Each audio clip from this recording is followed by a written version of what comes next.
प्रिय विद्यार्थी, इस वीडियो में हम अस्पृश्यता निवारण एवं अनुसूचित जातियों के कल्याण के ऊपर विचार विमर्श करेंगे। Eradication of untouchability and welfare of scheduled castes. अस्पृश्यता भारतीय समाज के सम्मुख एक गंभीर समस्या के रूप में प्रस्तुत है। आज ऐसे लोगों की संख्या बहुत ज़्यादा है जो अस्पृश्यता को हिंदू समाज का सबसे बड़ा कलंक मानते हैं। वर्तमान में ऐसे लोगों की संख्या भी बढ़ती जा रही है जो अस्पृश्यता में विश्वास नहीं करते। अस्पृश्यों के प्रति कुछ लोगों की मनोवृत्तियों में परिवर्तन आया है तो कुछ के व्यवहारों में। ये परिवर्तन अनेक कारणों जैसे औद्योगिकरण, नगरीकरण, धर्मनिरपेक्ष राज्य, विभिन्न जातियों के व्यक्तियों के एक दूसरे के संपर्क में आने के अवसरों के बढ़ने, सुधार आंदोलनों तथा सरकारी और गैर सरकारी प्रयत्नों के संयुक्त प्रभाव के परिणाम स्वरूप संभव हो सके हैं। स्वयं अस्पृश्यों में अपने अधिकारों के प्रति जागरूकता आई है और अपनी स्थिति में सुधार लाने के लिए उन्होंने अपने संगठन बनाए हैं। वर्तमान समय में अस्पृश्यों तथा हिंदुओं के बीच सामाजिक दूरी कम होती जा रही है। वयस्क मताधिकार ने अस्पृश्यों व अन्य पिछड़े वर्गों को अपनी शक्ति को पहचानने का अवसर दिया है। वे चुनाव में वोट के महत्व को समझने लगे हैं और राजनीतिक शक्ति प्राप्त करने के लिए प्रयत्नशील हैं।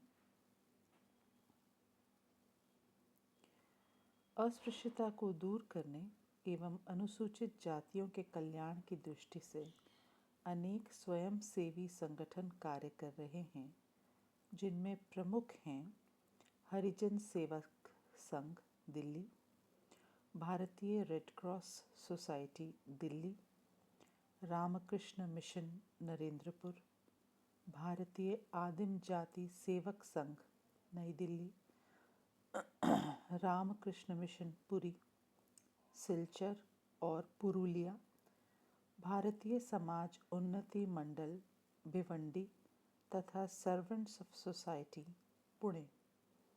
इन संगठनों के अतिरिक्त सरकार ने कानूनी और सामाजिक तौर से अस्पृश्यों की स्थिति में सुधार लाने के काफ़ी प्रयत्न किए हैं। अस्पृश्यता निवारण के लिए इस देश में जो प्रयत्न हुए हैं उन्हें मुख्यतः दो भागों में बांटा जा सकता है। पहला, सुधार आंदोलन या गैर सरकारी प्रयत्न, और दूसरा, सरकारी प्रयत्न। तो आइए सबसे पहले हम सुधार आंदोलन या गैर सरकारी प्रयत्नों पे नज़र डालते हैं। रिफॉर्म मूवमेंट्स और नॉन गवर्नमेंट एफर्ट्स। आधुनिक काल में राजा राम मोहन रॉय, रामकृष्ण परमहंस, स्वामी विवेकानंद एवं Swami Dayanand Saraswati, Shrimati Annie Besant, doctor Ambedkar तथा महात्मा गांधी आदि ने अस्पृश्यता की समस्या को हल करने का भरसक प्रयास किया। इन प्रयत्नों को दो भागों में बांटा जा सकता है। नंबर 1, अस्पृश्य जातियों के द्वारा आंदोलन, जिसमें अस्पृश्यता निवारण के लिए स्वयं अस्पृश्य जातियों के द्वारा आंदोलन किए गए। 19वीं शताब्दी के अंतिम वर्षों में सर्वप्रथम ज्योतिबा फूले के द्वारा संगठित प्रयत्न किया गया। आपके प्रयत्नों से पूना में स्थापित सत्य शोधक समाज के द्वारा अस्पृश्यों को अनेक अधिकार दिलाने की मांग की गई, परंतु यह आंदोलन धर्म के नाम पर दबा दिया गया। बाद में इस आंदोलन को डॉक्टर बी आर अम्बेडकर ने आगे बढ़ाया आपके नेतृत्व में सन 1920 में अखिल भारतीय दलित वर्ग संघ एवं अखिल भारतीय दलित वर्ग फेडरेशन स्थापित किए गए। इन संगठनों के द्वारा अस्पृश्यों ने अपने धार्मिक और सामाजिक अधिकारों की मांग रखी। महात्मा गांधी के सहयोग से सन 1932 में हरिजन सेवक संघ की स्थापना की गई। इस संघ ने अस्पृश्यता निवारण, पिछले वर्गों को उन्नति के अवसर दिलाने, श्रम के महत्व को स्थापित करने तथा मानव एवं मानव के बीच समानता और बंधुत्व की भावना का प्रचार करने के लिए विशेष प्रयत्न किए। इस संघ के द्वारा अस्पृश्यों को सार्वजनिक स्थानों का उपयोग तथा मंदिरों में प्रवेश करने का अधिकार दिलाने हेतु भी समय समय पर आंदोलन किए गए।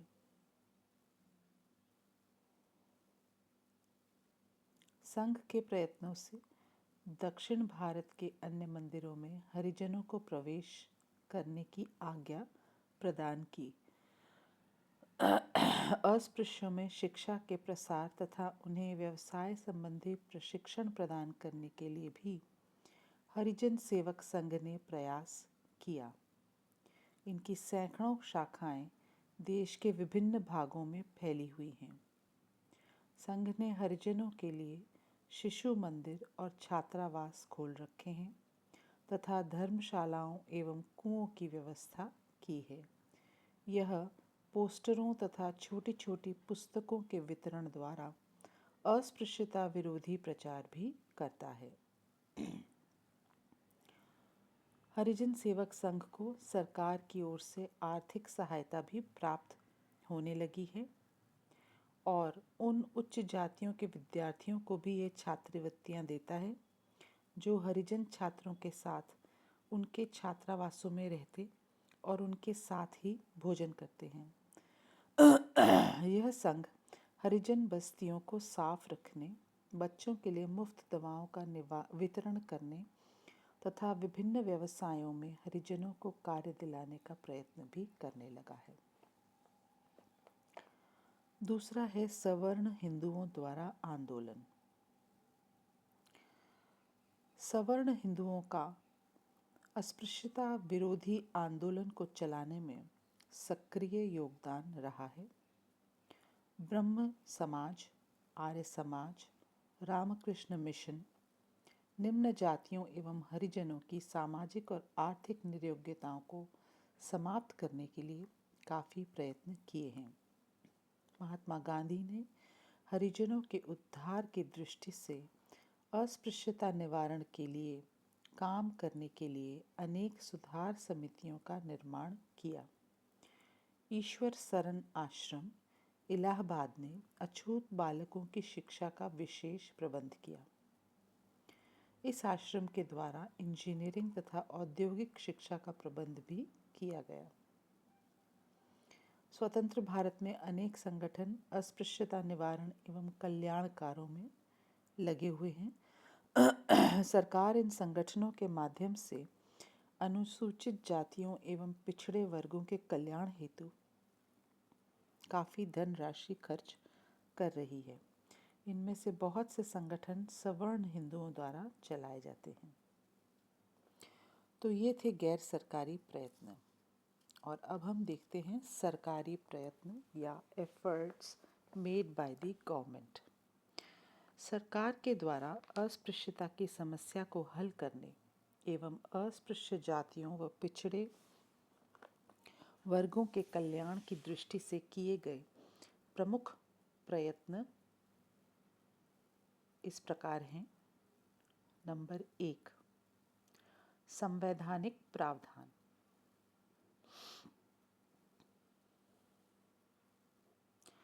संविधान के अनुच्छेद 15(1) में कहा गया है कि राज्य किसी नागरिक के विरुद्ध केवल धर्म, मूल वंश, जाति, लिंग, जन्म स्थान अथवा इनमें से किसी एक के आधार पर कोई विभेद नहीं करेगा। दुकानों सार्वजनिक मनोरंजन के स्थानों में प्रवेश करने और साधारण जनता के उपयोग के लिए बने कुएं, तालाबों, स्नान घाटों, सड़कों आदि के प्रयोग से कोई किसी को नहीं रोकेगा। अनुच्छेद 17 के अनुसार अस्पृश्यता का अंत करके उसका किसी भी रूप में प्रचलन निषिद्ध कर दिया गया।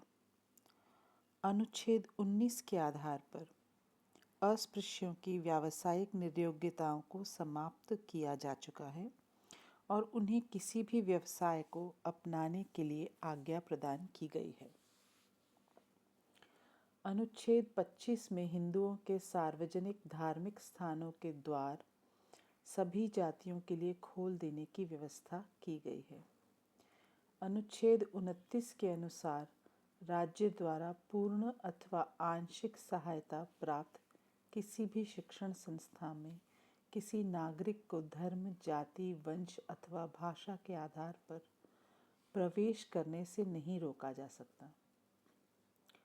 अनुच्छेद 46 में कहा गया है कि राज्य दुर्बलतर लोगों, जिनमें अनुसूचित जातियां तथा आदिम जातियां आती हैं, शैक्षणिक तथा आर्थिक हितों की रक्षा करेगा और सभी प्रकार के सामाजिक अन्याय एवं शोषण से उनको बचाएगा। अनुच्छेद 335 में कहा गया है कि संघ या राज्यों के कार्यों से संबंधित सेवाओं एवं पदों के लिए नियुक्तियां करने में अनुसूचित जातियों तथा आदिम जातियों के हितों का ध्यान रखा जाएगा। अनुच्छेद 146 एवं 338 के अनुसार अनुसूचित जातियों के कल्याण व हितों की रक्षा के लिए राज्य में सलाहकार परिषदों एवं पृथक पृथक विभागों की स्थापना का प्रावधान किया गया है। साथ ही ये बताया गया है कि राष्ट्रपति अनुसूचित जातियों और अनुसूचित आदिम जातियों के लिए एक विशेष पदाधिकारी नियुक्त करेगा। इन संवैधानिक व्यवस्थाओं के द्वारा अस्पृश्यता निवारण एवं अनुसूचित जातियों और पिछड़े वर्गों के उत्थान का सरकार के द्वारा विशेष प्रयत्न किया गया है। दूसरा सरकारी प्रयास है शिक्षा संबंधी सुविधाएं। अन्य लोगों के समान स्तर पर लाने और प्रगति के पथ पर आगे बढ़ने में सहायता करने के उद्देश्य से अनुसूचित जातियों व पिछड़े वर्गों के लोगों के लिए शिक्षा का विशेष प्रबंध किया गया है। देश के सभी सरकारी शिक्षण संस्थाओं में अनुसूचित जातियों एवं आदिम जातियों के विद्यार्थियों के लिए निःशुल्क शिक्षा की व्यवस्था की गई है। इन जातियों के विद्यार्थियों में शिक्षा का अधिक से अधिक प्रसार करने हेतु न केवल उन्हें निःशुल्क शिक्षा की सुविधा और छात्रवृत्तियां दी गईं, बल्कि उनके लिए मुफ्त पुस्तकों एवं अन्य आवश्यक वस्तुओं का प्रबंध भी किया गया। कई स्थानों पर तो उन्हें वस्त्र एवं भोजन भी स्कूल की ओर से ही दिया जाता। अनेक राज्य सरकारों ने तो समाज कल्याण विभागों के माध्यम से अनुसूचित जातियों तथा आदिम जातियों के विद्यार्थियों के लिए छात्रावास चला रखे हैं। इन जातियों के प्रतिभाशाली छात्रों को उच्च शिक्षा प्राप्ति हेतु विदेशों में जाकर शिक्षा प्राप्त करने के लिए छात्रवृत्तियां भी प्रदान की जाती हैं। मेडिकल, इंजीनियरिंग तथा अन्य औद्योगिक शिक्षण संस्थानों में इनके प्रवेश हेतु विशेष व्यवस्था की गई है।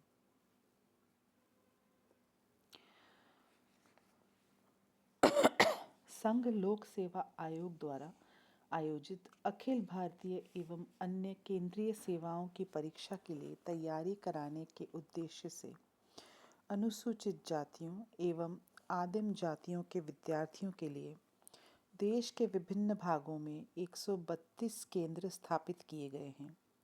इन जातियों के छात्रों की शिक्षा पर सरकार शुरू से काफ़ी धनराशि खर्च कर रही है।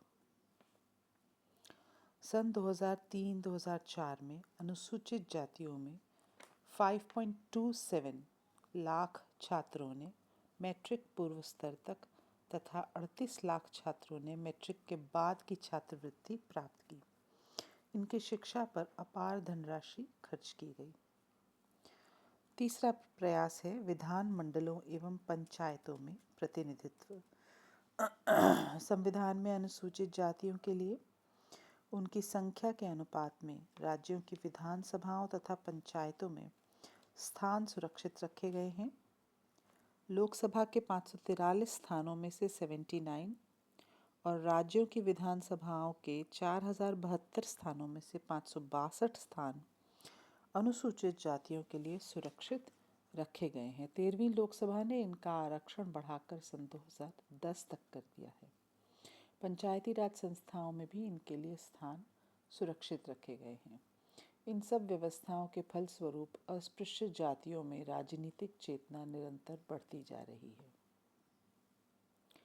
चौथा सरकारी प्रयास है कल्याण एवं सलाहकार संगठन, वेलफेयर एंड एडवाइजरी ऑर्गेनाइजेशंस। अलग अलग विभागों की स्थापना की गई है। कई राज्यों में अनुसूचित जातियों व पिछड़े वर्गों के कल्याण को ध्यान में रखकर पृथक मंत्रालय भी स्थापित किए गए हैं। केंद्र स्तर पर विभिन्न कल्याण कार्यक्रमों का दायित्व गृह मंत्रालय का है। अनुसूचित जातियों के कल्याण हेतु 24 राज्यों में अनुसूचित जाति विकास निगम स्थापित किए गए हैं, जो अनुसूचित जातियों के परिवारों को उनके आर्थिक उत्थान हेतु आर्थिक संस्थाओं एवं बैंकों से पैसा, ऋण, अंशदान आदि के रूप में आर्थिक सहायता उपलब्ध कराने में मदद करते हैं। पांचवा सरकारी प्रयास है सरकारी नौकरियों में प्रतिनिधित्व। इनके लिए सरकारी नौकरियों में स्थान सुरक्षित रखे गए हैं। खुली प्रतियोगिता द्वारा अखिल भारतीय आधार पर की जाने वाली नियुक्तियों में 15% तथा अन्य प्रकार से की जाने वाली नियुक्तियों में 16.66% स्थान अनुसूचित जातियों के लिए सुरक्षित होते हैं। तीसरी और चौथी श्रेणियों में सीधी नियुक्ति के लिए सामान्य रूप से स्थानीय अथवा क्षेत्रीय उम्मीदवार आते हैं। राज्यों तथा केंद्र शासित क्षेत्रों की अनुसूचित तथा आदिम जातियों की जनसंख्या के अनुपात में स्थान सुरक्षित किए जाते हैं। दूसरी, तीसरी तथा चौथी श्रेणियों में विभागीय परीक्षाओं के आधार पर तथा तीसरी, चौथी श्रेणी में चयन के आधार पर होने वाली पदोन्नति के संबंध में भी अनुसूचित जातियों तथा आदिम जातियों के लोगों के लिए क्रमशः 15 तथा 7.5% स्थान सुरक्षित रखे जाते हैं, बशर्ते कि इन श्रेणियों में सीधी भर्ती 50% से अधिक न होती हो। 1 जनवरी 2001 को केंद्र सरकार की नौकरियों में 6.45 लाख अनुसूचित जाति के लोग कार्यरत थे। इसके बाद आते हैं आर्थिक उन्नति हेतु किए गए सरकारी प्रयास। सरकार ने इन्हें विशेष सुविधा देने का प्रयास किया है। कृषि एवं उद्योगों के क्षेत्र में अस्पृश्यों को आगे बढ़ाने का मौका दिया गया है। भूमिहीन मजदूरों के रूप में कार्य करने वाले अधिकांश लोगों को चौथी पंचवर्षीय योजना के अंत तक भूमि बांटी जा चुकी थी। इन लोगों को शोषण से बचाने के लिए सरकारी समितियों की व्यवस्था भी की गई। उन्हें कुटीर उद्योग धंधों में लगाने के लिए प्रशिक्षण, ऋण तथा अनुदान का प्रबंध भी किया गया। तत्कालीन प्रधानमंत्री श्रीमती इंदिरा गांधी के 20 सूत्री कार्यक्रम के अंतर्गत इन जातियों के ऋणग्रस्त व्यक्तियों को ऋण मुक्त करने, भूमिहीनों में भूमि का वितरण करने तथा बंधक श्रमिक प्रथा को समाप्त करने के लिए प्रयास किए गए। जनवरी 1976 में सरकार द्वारा पारित बंधक श्रमिक उन्मूलन कानून का विशेष लाभ अनुसूचित जातियों के लोगों को मिला। सन 1978 में सरकार के द्वारा इस उद्देश्य से एक उच्चाधिकार समिति का गठन भी किया गया ताकि अस्पृश्य जातियों की आर्थिक स्थिति एवं नौकरी संबंधी सुविधाओं के बारे में सही जानकारी मिल सके। सातवां है राष्ट्रीय अनुसूचित जाति आयोग। 65वें संवैधानिक संशोधन अधिनियम 1990 द्वारा राष्ट्रीय अनुसूचित जाति एवं जनजाति आयोग का प्रावधान अनुच्छेद 338 के अंतर्गत किया गया था। बाद में 89वें संवैधानिक संशोधन 2003 द्वारा अनुच्छेद 338 के प्रावधानों द्वारा राष्ट्रीय अनुसूचित जाति आयोग का गठन कर दिया गया है। अतः अब अनुच्छेद 338 में उल्लिखित राष्ट्रीय अनुसूचित जाति एवं अनुसूचित जनजाति आयोग के स्थान पर राष्ट्रीय अनुसूचित जाति आयोग माना जाए। तदनुसार अनुच्छेद 338 को संशोधित कर दिया गया है। 8वें नंबर पे आती हैं सरकार द्वारा लाई गई अन्य कल्याण योजनाएं। अनुसूचित जाति के लोगों के स्वास्थ्य सुधार तथा आवास पर भी सरकार के द्वारा काफ़ी धनराशि खर्च की जाती है।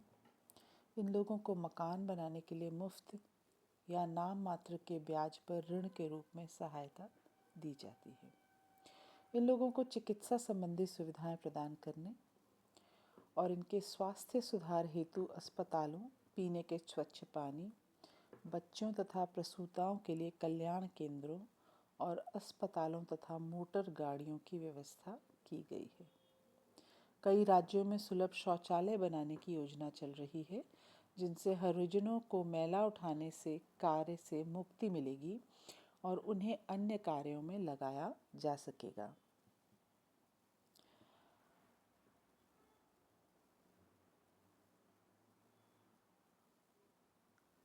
इन लोगों के कल्याण हेतु विशेष कार्यक्रमों के लिए प्रत्येक पंचवर्षीय योजना में खर्चे की राशि बढ़ती ही गई है। प्रथम पंचवर्षीय योजना 1951 से 56 में इन पर 30.04 करोड़ रुपए खर्च किए गए। नवीं पंचवर्षीय योजना में राशि 67 गुना बढ़ गई। इसके अलावा राज्य सरकारें इन लोगों के कल्याण के लिए पृथक से काफ़ी धनराशि खर्च करती रही हैं।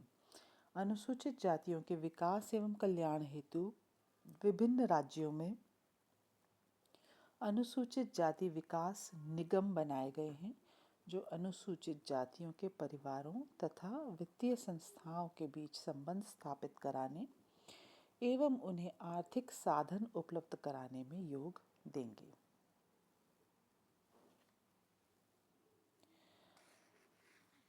तो आज के लिए इतना ही। अब हम अगले वीडियो में अस्पृश्यता अपराध अधिनियम 1955 अनटचेबिलिटी ऑफेंसेस एक्ट 1955 पे विचार विमर्श करेंगे। धन्यवाद।